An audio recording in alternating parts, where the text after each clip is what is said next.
Balanced choral program, including both sacred and secular music. Here are the issues.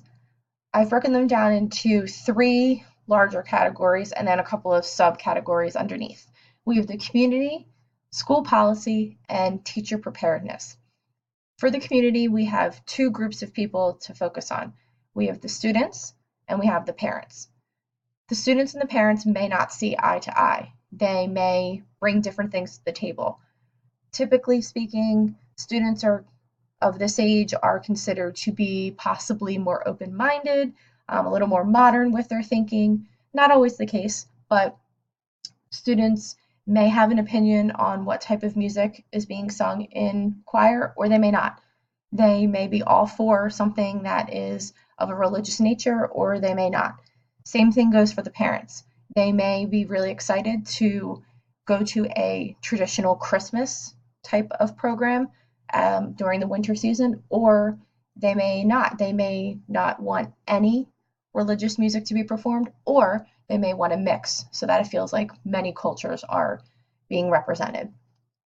With school policy, we have tradition and school administration. The tradition kind of taps into a new teacher coming into the role of the choral director. So, what was the previous choral director doing? Did they have a well-established program? Did the community respond well to that program? How can this new teacher fit in, and how can they make changes to make it their own without upsetting the community? And then the school administration plays a role because they may or may not have their own opinions. They may want to make changes because they feel this is somebody new, and because that person is new, they're going to listen to what the administration says because they know their job could be on the line. Could also be the flip side, and the administration may not care at all, or they don't want anything to change. So that could also be something that's a positive or a negative.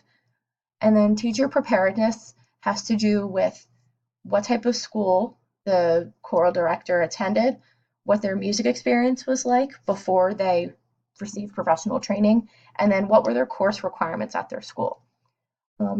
A teacher who might have attended a public school may have received a different feeling of what type of music is appropriate versus attending a private school or a religious school. All those things can be taken into account based on what they performed while they were working on their undergraduate or graduate degree. And their music experience relates to what their program was like in their home district. Did they have those musical opportunities? Were they told that they could only perform certain type of music? Did they have access to multicultural music? And that's from the elementary, middle school, and high school level. So that could also have an influence on what the teacher wants to do versus not wants to do, or what they feel comfortable doing. And that also plays into the course requirements. If this teacher didn't take many choral classes because they were going to do band, they may feel very overwhelmed with this process of selecting sacred and secular music. Also, if they didn't, even if they were a choral major, maybe they never had an opportunity to really discuss this or to put together a mock set of songs. So my thesis is a high school choral program can be an inspiring time during a young musician's life. The selection of repertoire to be performed can be a challenging process. Precautions must be taken, and proper advocacy for why something is being taught must be clearly presented. For a student to engage in a well-rounded choral experience, both sacred and secular works need to be evenly balanced. And the solutions I'm going to try to make in my paper have to do with tackling the community and school policy. A lot of this comes from Drummond, who had a really good set of 6 tasks. They are listed here on the slide.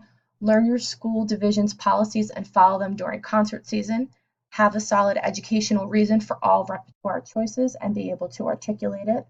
Know your school and community's traditions and expectations and have a general idea of the religious background and cultural norms surrounding your upcoming performance. Educate your students about why you are studying and performing the music you have chosen. Educate your audience and respect and embrace diversity. I think that those are some really good points that he made about how to go about getting the ball rolling and how to try to offend the least amount of people possible. And then my last bullet is more based on talking about tradition as well as the teacher preparedness. Having open-mindedness, taking some risks, stepping outside the comfort zone, connecting with other people who have been in their place before, and just good old-fashioned trial and error. These are all things that a teacher could do to help get the program started and see what fits best and what suits the community well. And this is a list of my resources.